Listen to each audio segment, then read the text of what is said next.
देख रहे हैं झारखंड उदय न्यूज और मैं हूं ईश्वर छेत्री। जैसा कि आप सभी जानते हैं कि आज डॉटर्स डे है, यानी बेटियों का दिन। और हम जानते हैं कि बेटियों का हमारे समाज में कितना बड़ा स्थान है।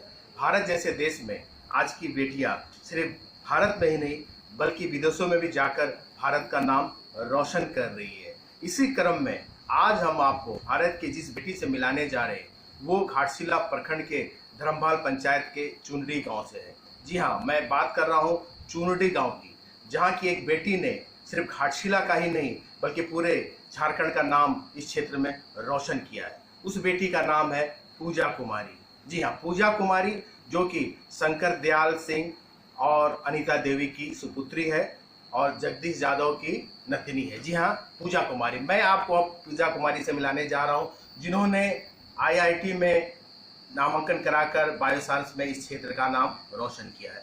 पूजा, सबसे पहले आपको इस सफलता के लिए झारखंड उदय की तरफ से ढेर सारी बधाई कि आपकी शिक्षा की शुरुआत कहाँ से हुई थी और कैसे आप आईआईटी खड़गपुर तक पहुंची।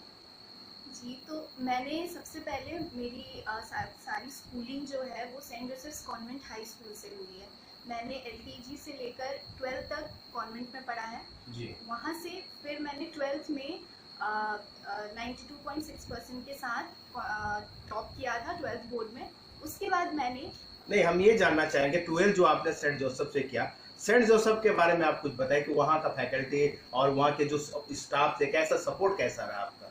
मेरी स्कूलिंग जो सेंट जोसेफ से हुई है वो मुझ में बहुत ज़्यादा मतलब कहते हैं कि आगे मुझे बढ़ने के लिए मेरे टीचर्स ने बहुत मुझे प्रेरणा दी है वहाँ पे। जी। तो एक तो कॉन्वेंट हमारे स्कूल भी बहुत ही वेल डेवलप्ड स्कूल है, वहाँ का एजुकेशन सिस्टम भी बहुत अच्छा है, तो उसने हमें बहुत ज़्यादा निखारा है।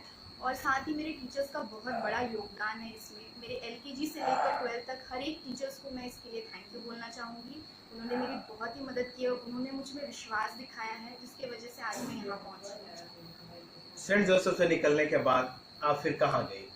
फिर सेंट जोसेफ्स के बाद मैंने अपनी ग्रेजुएशन बीएससी जूलॉजी में की है। वो मैंने घाटशिला कॉलेज कोल्हान यूनिवर्सिटी से कंप्लीट की।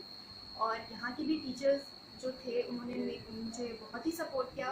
वो भी अच्छे से पढ़ाते थे और उन्होंने भी मुझ पर बहुत ज़्यादा भरोसा दिखाया। उसके बाद पूजा, उसके बाद कहाँ पहुँची आप। उसके बाद मैं एमएससी करने यूनिवर्सिटी ऑफ पंजाब बठिंडा गई। मैंने CUCET का एग्ज़ाम क्लियर किया था, उसके थ्रू मुझे वहाँ पे एडमिशन मिला।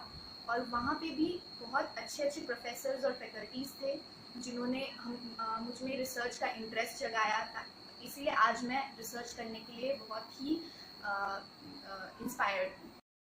गेट का एग्ज़ाम दिया अपने मास्टर्स में और उसमें मैंने क्वालिफाई किया विद ऑल इंडिया रैंक 150 और उसके थ्रू मैंने आईआईटी खड़गपुर में अप्लाई किया। मुझे आईआईटी खड़गपुर में as a PhD scholar select किया गया। As a PhD scholar IIT Kharagpur में आपको सिलेक्ट किया गया। अब मैं ये जानना चाहूँगा कि आपकी सफलता के पीछे आप किसे श्रेय देना चाहेंगे। सबसे पहला श्रेय मैं अपने घर वालों को दूंगी। मेरे मम्मी पापा, मेरे अंकल आंटी, मेरे दादाजी, इन सब का बहुत बड़ा योगदान है मेरे इस सफलता के पीछे। तो इन सब ने मेरे पीछे पूरी मेहनत की है। इन्होंने मुझे किसी चीज़ की कमी नहीं होने दी, तो उसकी वजह से भी आज मैं बहुत बहुत उन्हें थैंक यू बोलना चाहूँगी। आपके परिवार में आपके अलावा कितने भाई बहन हैं। मेरी हम 3 बहनें हैं और मेरे 2 कज़न भाई और 1 कज़न बहन है। वो सारे मुझसे छोटे हैं, मैं घर की एल्डेस्ट हूँ और उन्होंने भी मुझे आज तक बहुत ही सपोर्ट किया है। अब पूजा, एक बात बताइए कि कहते हैं कि लड़कियों को दिक्कत होती है एजुकेशन में, समाज में या बड़े बड़े शहरों में जाने में, क्या आपको किसी तरह कोई कठिनाई या डिफिकल्टी हुई थी। जी नहीं, मुझे तो हाँ ये बात सच है, पर मुझे ऐसा कुछ भी नहीं महसूस हुआ। मुझे बचपन से लेकर अभी तक मैंने जितना भी मास्टर्स किया है, मुझे बाहर भेजा गया, मुझे पढ़ने के लिए मेरे घर वालों ने हमेशा प्रोत्साहित किया है।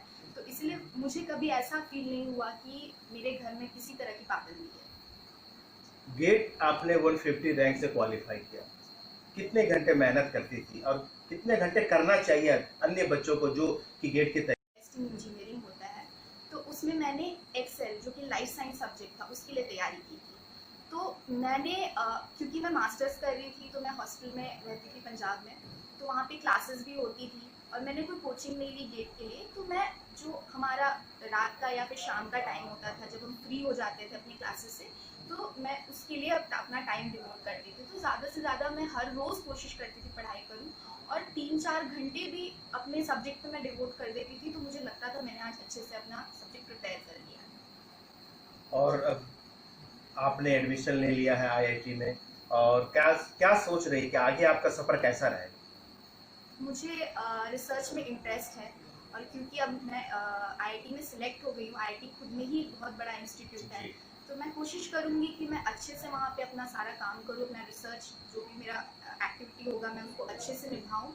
और ऑफ कोर्स मैं आगे चल के एक अच्छी साइंटिस्ट बनना चाहती हूँ। तो पीएचडी के बाद भी मेरे अंदर लाइक है कि मैं अच्छे से आगे और भी पढ़ाई करूँ। आप एक मध्यम वर्गीय परिवार से आते हैं, आपके माता पिता का कैसा सहयोग रहा है आपके स्टडी में, आपके परिवार वाले का? आप थोड़ा सा खुल कर बताइए, माँ, पिताजी, चाचा जी कैसे आपको सपोर्ट किया? हालांकि आप हम ना ट्यूशन के, फिर भी आपने बहुत बड़ा अचीवमेंट किया, तो घर वालों का कैसा सपोर्ट रहा?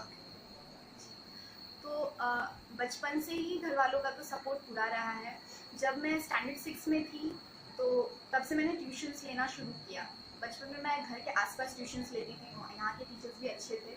स्टैंडर्ड 6 में मैं बाहर गई, थोड़ा जाने लगी, तो मेरे अंकल थे, वो मुझे ट्यूशन्स लेके जाते थे, लेके आया करते थे, क्योंकि मेरा घर भी काफ़ी दूर हुआ करता था। तो उन्होंने मुझे बहुत ही सपोर्ट किया है। मेरे पापा भी बहुत ही, जब भी उन्हें मौका मिलता था, क्योंकि वो काम में बिजी भी रहते थे, तो वो भी कभी कभी अप डाउन करवाते थे, मेरे अंकल भी। और फिर जब मैं 12th के वक्त मेडिकल के लिए नीट की कोचिंग ले रही थी, तो मुझे जमशेदपुर जाना होता था कोचिंग क्लासेस के लिए। तो उसमें भी मेरे अंकल और मेरे पापा दोनों मिलके मुझे लेके जाते थे, लेकर आते थे। बाद में फिर मैंने अपनी तरफ से इनिशिएटिव लिया, बट स्टार्टिंग में इन्होंने बहुत ज़्यादा मेरा मदद किया था, वो लेके जाना लेके आना। तो उनका भी काफ़ी टाइम जाता था, बट वो इन सब चीज़ों से उन्हें कोई मतलब नहीं था, वो मुझे बस अच्छे से पढ़ाना चाहते थे।